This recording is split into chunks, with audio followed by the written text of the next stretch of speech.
Donc moi c'est Gérald, je suis métalleux depuis que j'ai 11 ans.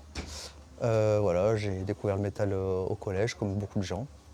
Et voilà, j'ai un cursus de métalleux classique, heavy, thrash, death. Et puis je suis arrivé dans le black metal en 96, où j'ai commencé à avoir des groupes de black metal dès 96, black metal médiéval. J'ai enchaîné quelques groupes au chant jusqu'en 2007.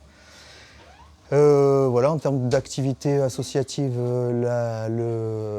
les Acteurs de l'Ombre existent depuis 2001. Donc moi je suis originaire de Marseille et on a créé à la base un webzine avec trois autres potes.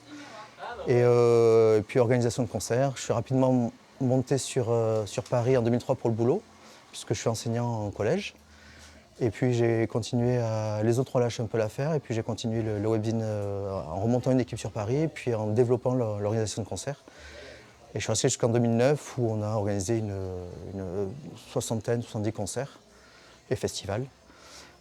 Voilà, puisque j'ai monté un festival qui s'appelait le Black Metal is Rising, un festival typé black metal. Il y a eu 7-8 éditions, le Cernunos aussi qui existe toujours, qui est géré par la nouvelle présidente de l'association des Acteurs de l'Ombre, c'est-à-dire la première association.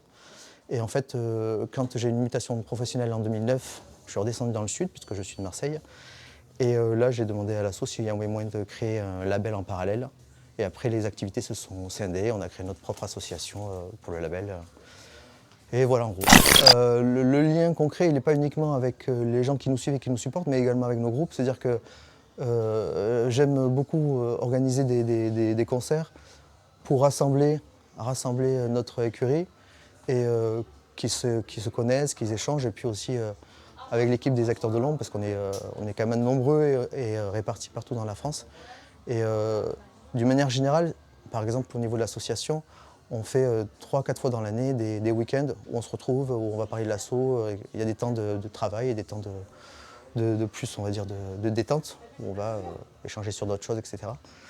Et effectivement, ce concept et cette programmation aujourd'hui, elle rentre complètement dans ce cadre d'aller à la rencontre des gens, se faire connaître, échanger, pour qu'on ait une vraie proximité avec les gens, parce qu'on n'est pas un label classique, j'ai envie de dire, qui fonctionne comme une entreprise. Enfin, même si aujourd'hui on est obligé de fonctionner comme une entreprise parce qu'il y a beaucoup de sorties, etc. Donc il y a une réalité économique dont on ne peut pas se détacher. Mais je veux dire, on fait tout ça pour le plaisir et pour qu'on garde la foi, parce que c'est quand même énormément de boulot, beaucoup d'investissements et de sacrifices. Il faut qu'à côté de ça, il faut aussi que ça nous apporte humainement des choses. Et donc le fait de créer des événements comme ça qui rassemblent et où on peut échanger, partager, connaître, etc., c'est un truc qui est quand même primordial dans notre fonctionnement.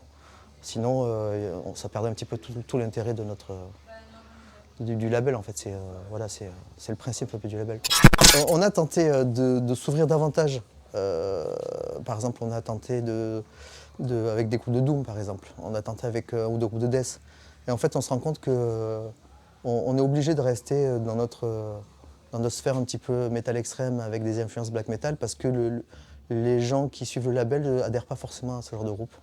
Donc du coup, on a tenté de le faire et on essaye de se restreindre à garder ce cap, même si c'est pas toujours évident, parce qu'on est des fans et des fois on a des coups de cœur sur des trucs qui seraient pas forcément, qui collent pas forcément au reste du roster. Et souvent, c'est vrai qu'on doit nous-mêmes se rappeler à l'ordre. Ah mince, bon, on a fait une connerie, là, ça n'a pas marché. Il faut vraiment qu'on arrive à trouver un process où on se dit, voilà, tel groupe, bon, ça le fera pas. Tant pis, même si ça nous plaît, on le fait pas. Tel groupe, tu vois, pour qu'on reste quand même dans un certain panel de groupes qui font écho les uns aux autres, quoi. Sinon, c'est compliqué. On ne peut pas s'ouvrir vraiment trop à d'autres styles. Voilà. On pourrait parler de l'assaut des heures, quoi, mais non, moi je suis content de comment se tournent les choses au niveau de l'assaut. C'est une asso où il y a un vrai rapport humain et il y a beaucoup de soutien, beaucoup de solidarité. Et c'est important pour une activité comme la nôtre, parce que on a une activité qui est hyper variée. Quand on est de l'extérieur, qu'on ne sait pas comment fonctionne un label, on ne peut pas se rendre compte, mais c'est assez compliqué. Et puis on n'a pas forcément toujours les compétences, etc. parce qu'on est que des amateurs au final. Et du coup, c'est important qu'on soit une équipe très très soudée et c'est ça qui fait un peu notre force, quoi. C'est ça qui fait qu'on tient pour les moments difficiles. Il y a toujours quelqu'un pour aider, il y a toujours des gens motivés qui se proposent. Et au final, du coup, on est en contact quotidien tous ensemble. Et du coup, l'équipe des acteurs de l'ombre, c'est plus des amis, si tu veux.